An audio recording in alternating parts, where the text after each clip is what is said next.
Can you also just explain कि effective strategies? I know आपने कहा था कि not just diet, not just consuming fruits, physical activity और lifestyle changes भी बहुत ही important है.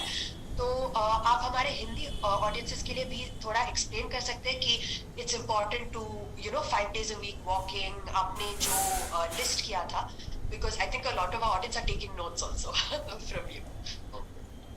So see, जैसे मैंने आपको बताया कि हमारी दिनचर्या बहुत जरूरी है, बहुत महत्वपूर्ण है हमें अपने हार्ट अटैक या अन्य कई बीमारियों से बचाने के लिए. सो दवाइयाँ तो डॉक्टर दवाइयाँ देते हैं, बट दवाइयाँ भी जब ही असर करती हैं जब हम उसके साथ साथ अपनी दिनचर्या को भी संतुलित रखते हैं. तो दिनचर्या को संतुलित रखने के लिए दो बेसिकली मुख्य जो चीजें हमें करनी चाहिए वो है कि अच्छे अमाउंट में फिजिकल एक्टिविटी करनी चाहिए. सो जो गाइडलाइंस रिकमेंड करती हैं वो ये है कि आधा से पौना घंटा moderate level of physical activity. Means moderate level means depending on की पर्सन का क्या एंड्योरेंस है बॉडी का. मींस वो कितना चल सकता है, ब्रिस्क वॉक कर सकता है, रन कर सकता है या सिंपल वॉक कर सकता है. So even a simple walking is a good exercise. So I do not advocate कि person को रन ही करना चाहिए, because we never know कि उस patient को कोई हार्ट की प्रॉब्लम हो, उनका हार्ट वीक हो. तो ऐसे patient को the best form of exercise is just simple walking. Okay. तो अपने नॉर्मल पेस से अकॉर्डिंग टू पर्सन का इंडिविजुअल जो भी वॉकिंग पेस है उस वॉकिंग पेस से वो अपना चले. Do not make a target. Particularly जो हार्ट पेशेंट्स हैं उनको टारगेट भी नहीं बनाना चाहिए कि मैं डॉक्टर ने मुझे 3 किलोमीटर बोला है तो डेली मैं 3 किलोमीटर चलूं. It is good if you are maintaining the target, but अगर जिस दिन आप ना चल पाओ तो उस दिन it is not necessary. Okay. तो that is something important to note. और आधा घंटे से 45 minutes 5 days in a week. तो 2 हफ्ते दो दिन आप अपने रिलैक्स कर सकते हो. अच्छा. कि आज नींद ले सकते हो, क्योंकि उसके लिए फिर 5 बजे उठना पड़ता है, 6 बजे उठना पड़ता है, तो नींद पूरी नहीं हो पाती. तो 2 दिन गाइडलाइंस ने बोल रखा है कि 2 दिन आप अपनी नॉर्मल स्लीप लें, आप आराम से उठें, बट 5 दिन तो कम से कम अपनी बॉडी के लिए लें और आधा से पौन घंटे तक वॉकिंग पे जाएं. फिर 10 मिनट्स उसमें आप योगा भी करें, because yoga is a great stress buster. और जैसे मैंने पहले भी बताया था कि स्ट्रेस आजकल के टाइम में सबसे इम्पोर्टेंट है जो हार्ट अटैक कर रहा है. तो yoga and meditation is the only exercise, is the only way in which हम लोग अपने स्ट्रेस को काफी हद तक कम कर सकते हैं. खत्म तो नहीं कर सकते बट कम कर सकते हैं. और दूसरा है कि अपना खाने में संतुलित आहार. संतुलित आहार का मतलब है कि हम एक तो फ्रेश फ्रूट्स वेजिटेबल्स लें. तो जितने भी हम सीजनल फ्रूट्स लें, जरूरी नहीं कि हम महंगा फल लें और हमें समझे कि एवोकाडो खा के ही हमें हमारी हेल्थ इंप्रूव होगी. ऐसा नहीं है. जो भी सीजनल फ्रूट है, भगवान ने सीजन्स बनाए उसी हिसाब से फ्रूट्स अगर हम लें तो all types of fruits and vegetables in that particular season वो आपके लिए हेल्पफुल रहेंगे. सेकंड है कि नट्स का, जिसमें कि बादाम और अखरोट डेली खा सकते हैं. सर्दियों के मौसम में तो आप ऐसा खा सकते हैं एज इट इज. और समर्स के टाइम में थोड़ा गर्म की वजह से आप इनको भिगो के भी खा सकते हैं. दूसरा, अगर डायबिटिक नहीं है तो आप रेजिन्स खा सकते हैं, किशमिश खा सकते हैं. और फिर थर्ड है कि अपने को डेली में प्रोटीन ज़्यादा से ज़्यादा लेने चाहिए. कार्बोहाइड्रेट्स की कम करनी चाहिए. हमें 4 चपाती की भूख है, हम 2 चपाती खाएं और बोल भर के हम दाल खाएं. सो वो हमारी एक्चुअली फिजिकल मसल बिल्डिंग में भी हेल्प करेगी और हमारे बॉडी वेट को भी रेगुलेट करेगी. जो हमारा एक्सेस फैट इकट्ठा होता है वो हमारे एक्सेसिव कार्बोहाइड्रेट की वजह से होता है.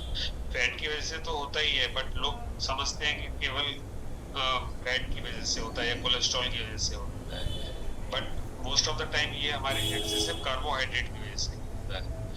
और पर्टिकुलरली जिसमें जंक फूड्स हैं, मैदा है, समोसे, कचौड़ी, पिज्ज़ा, पास्ता, जितने भी जंक फूड फ्रूट्स हैं, they are getting ultimately they are accumulating in our tummy, तो इसलिए हमारी pot belly, apple belly, pear shaped belly हो जाती है, जिसको हम बोलते हैं ओबेसिटी।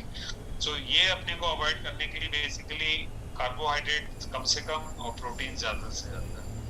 तो बाकी मैंने बताया फ्रेश फ्रूट्स, वेजिटेबल्स, देन हम बेसिकली जर्मिनेटेड सीड्स लाइक अंकुरित वगैरह वो अपने ब्रेकफास्ट में इंक्लूड करें। डेयरी प्रोडक्ट्स पर्टिकुलरली घी वगैरह कम से कम, घी को तो totally no, and most of the time oils में sunflower oil, corn oil and olive oil is the best, और अगर ऑलिव ऑयल का टेस्ट नहीं अच्छा लगता तो mustard oil is the best. So that is something in dietary modification में हम करें। And third thing is basically अपने risk factors को जाने, और कोई भी risk factor अगर हो तो कुछ डॉक्टरी सलाह लें, बीपी की दवा बराबर लें। दवा में नॉर्मली लोग क्या करते हैं कि दवा ली, बीपी कंट्रोल हो गया, शुगर कंट्रोल हो गई, दवा छोड़ दी, क्या हमारा बीपी नॉर्मल है। But moment after some time again they start increasing the blood pressure, and that time it is very high, much higher than the previous readings, जिसको हम बोलते हैं rebound hypertension। तो इसीलिए इसमें यही होता है कि बिना डॉक्टरी सलाह के, unless until you are getting any side effects or you are not tolerating the medications, you should not leave your medications।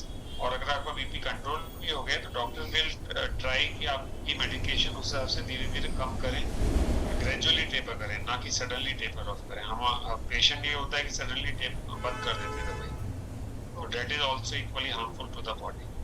I think yes, habit, especially Indians have this habit of self-medicating.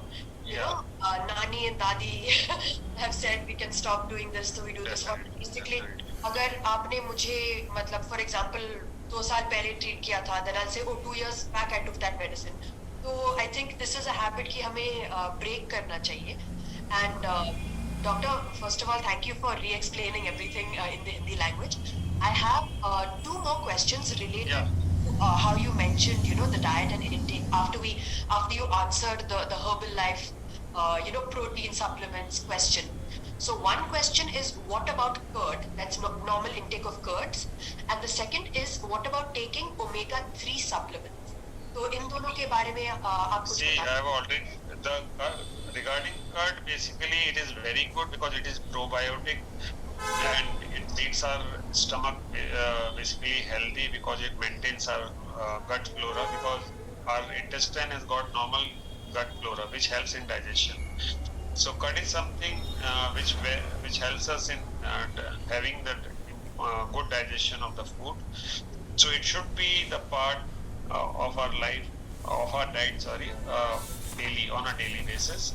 But it should the curd should be from the milk which is low in fat actually. Particularly those patients who are having high cholesterol or diabetic or hypertension, then they should basically have the curd which should be made from the milk which is very low in fat. It should not contain much of the fat. No, it should not be from the normal milk actually.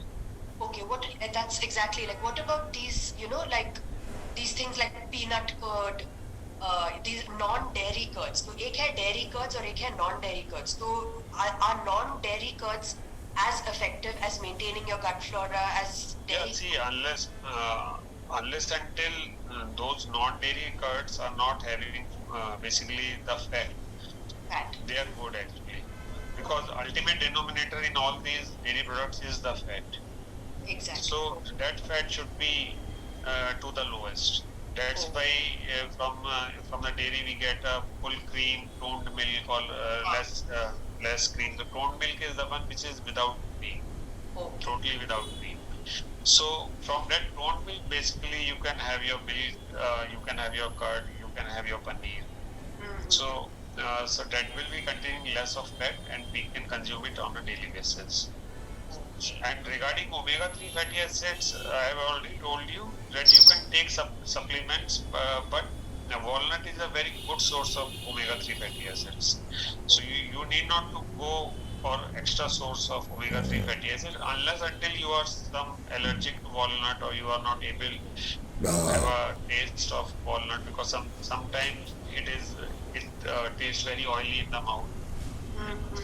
So some people might be allergic to walnuts, so they might not be consuming the walnuts. But walnut is the very richest source of the omega-3 fatty acids, and therefore you can leave other supplements and just simple consume the walnuts. But if you are not able to have walnuts, then they are basically sprouted.